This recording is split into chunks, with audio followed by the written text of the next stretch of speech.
Notice and keep a point on this, what Jesus said to Peter. From this point forward, you'll be fishers of men. You'll catch men. Peter's behavior, is assignment in life changed from that moment. But we find Peter in John 21. And what is he doing?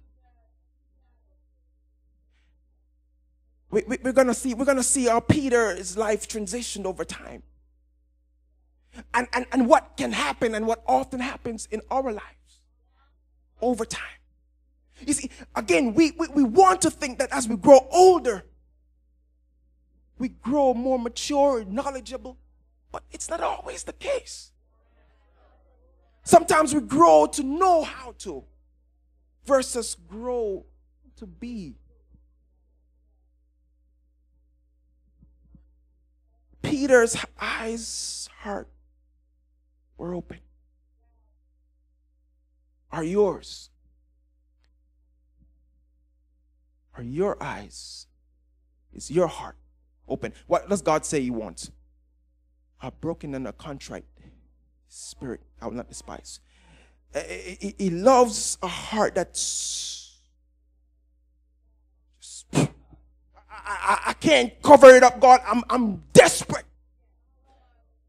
A heart like that, God desires. Why? Because that's a submissive heart.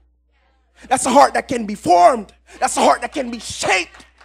And that's what He's looking for. And so he's looking at us and He's saying, okay, is your heart open to me? I don't want the burnt offerings. In other words, I don't want the things that you normally know how to do. You know how to pray. You can stand up and pray. But if your heart's not open, don't come with me there.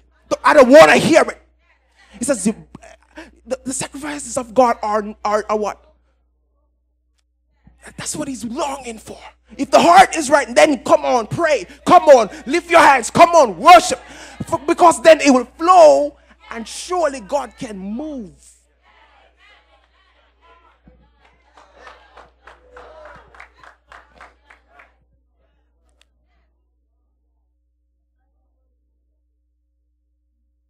After this encounter,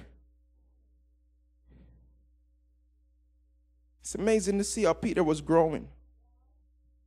You know, Peter was looking good. Look at Matthew 17 with me. Verse 1 in Matthew 17.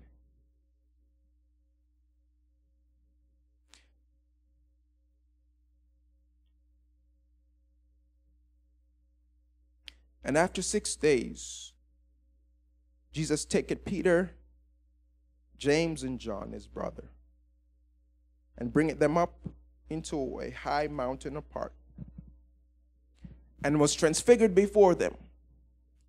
And his face did shine as the sun, and his raiment was white as the light. And behold, there appeared unto them Moses and Elijah talking with him. Then answered Peter and said unto Jesus, Lord, it is good for us to be here. If thou wilt, let us make here 3 tabernacles. One for thee, one for Moses, and one for Elijah. While he yet spake, behold, a bright cloud overshadowed them. And behold, a voice out of the cloud which said, This is my beloved Son, in whom I am well pleased. Hear ye him. Verse 6, and when the disciples heard it, they fell on their face and were sore afraid. Peter still at this time didn't recognize Jesus as the Christ. It's later that he said, Thou art the Christ. Right?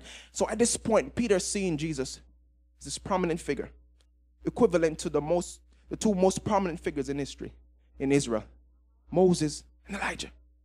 And so he said, hey, let's set up a worship center fit for you, one for Moses, one for Elijah. Because, this is a unique moment. We got to capture this, Jesus. Let's set this up right. He missed, and that's why the voice came. I was reading this book by Max Lucado, and he talked a little bit on this. The voice spoke then and clarified the matter. Jesus now is presented and made clear to them. God the Father speaking, saying, listen, this is my beloved son. Hear ye him. Listen, yeah, Moses is good. Elijah is good, but they're not comparable to my son. Don't you dare put them in a box like that. He's not to be in a box. But Peter had something present there that's amazing to recognize, which is what I wanted to point out, is that he had passion. Okay, Peter started out with his eyes open, his heart open, and he recognized Jesus, that he's present, and it's God present here. And now here's an expression of passion.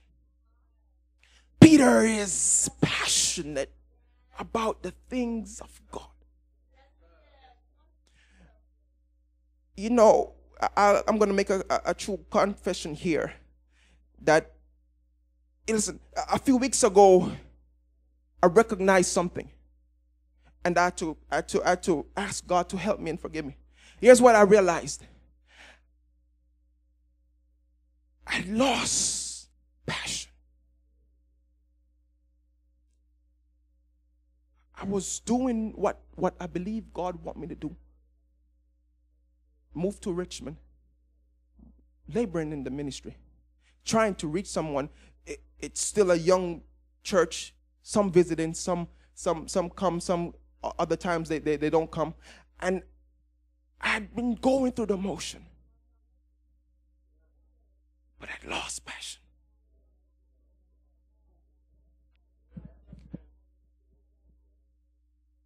You can be walking with God and lose passion.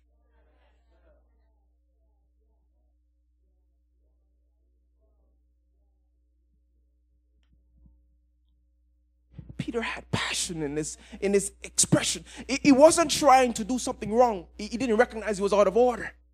All he realized is that this is a fabulous moment. It's an excited moment. We have to do something. Huh?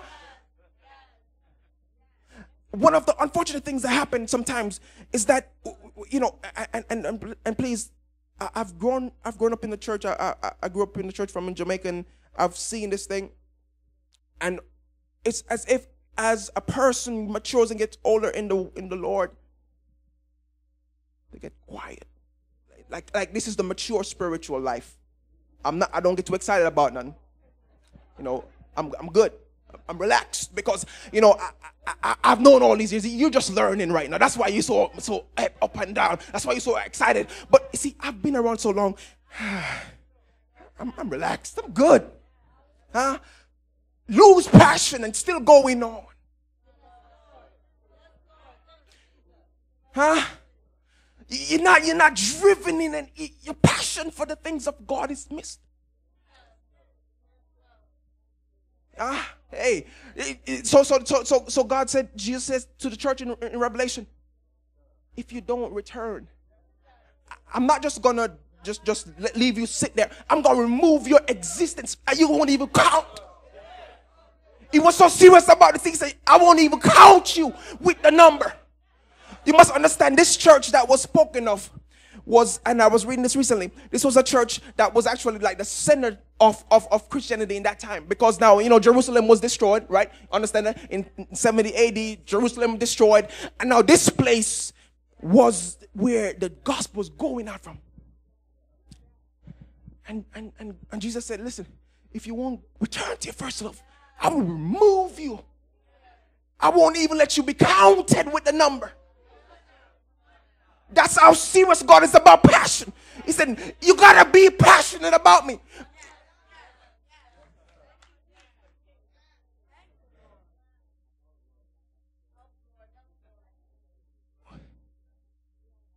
Have you found passion yet?